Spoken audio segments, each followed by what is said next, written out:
Good evening, everyone. I am Michael Henry, a sophomore political science major at Morehouse College, and today I'll be doing a presentation on trauma, disability, and race, especially how it relates to this year. We've gone through a lot of stuff this year, and we are still going through a lot of things. I just first want to start off by saying what does trauma currently look like for this year specifically here in 2020. So trauma in 2020 is definitely visible and can be seen in a number of ways. One big point is defunding the police. There has been a number of different killings in this year alone, and the police apparently do not see anything wrong with it. Some examples are the murder of Breonna Taylor, where the police just, intruded her homes and just killed her. And they didn't even do didn't do a warrant or anything. Another thing I would say is the murder of George Floyd. That's another big thing that kind of sparked up. And the last one I would say is Ahmaud Arbery. That's another major killing this year. So for some reason, blacks are the most targeted by the police, and we have to be aware and watch our backs even the more. The global pandemic is another form of trauma, and we know that the people who are most at risk, that's something that is another form of trauma that can be seen through this year. And also as it relates to the police, even and a lot of times even the police at our schools are not even there for us when they say they are. I'm not saying this for all police, but the way things have been going in this year and years past, it is making me believe that these police officers, specifically white ones, are just waiting to abuse their power and kill us blacks for no reason.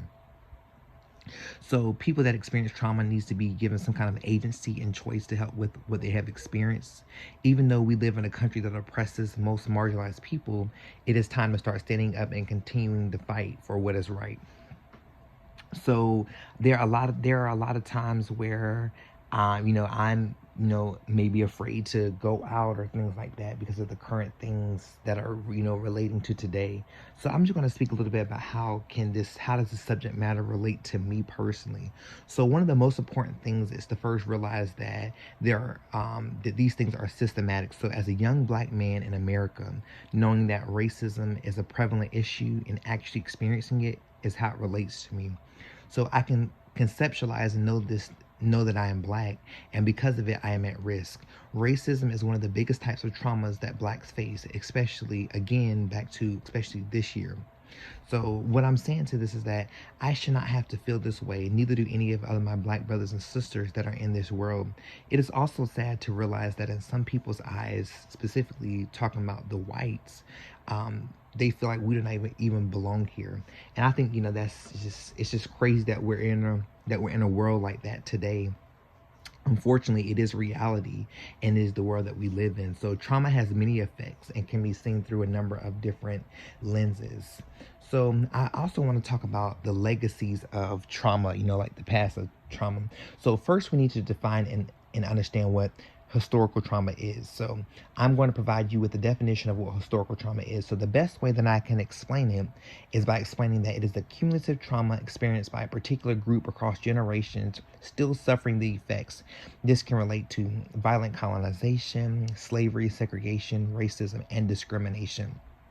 So during a virtual event that I actually attended that helped me to be able to do a recording on this particular subject, one of the guys explained that the stereotype threat explains how group stereotypes can threaten how students evaluate themselves, which then alters different types of identity, and not even just students, but people in general.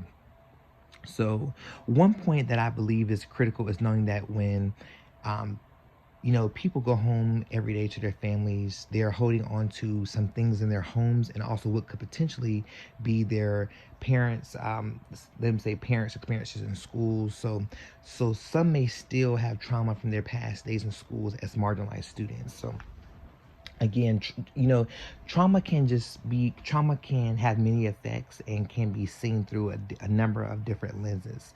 So it is just important that we continue to know what's right and continue the fight. So thank you.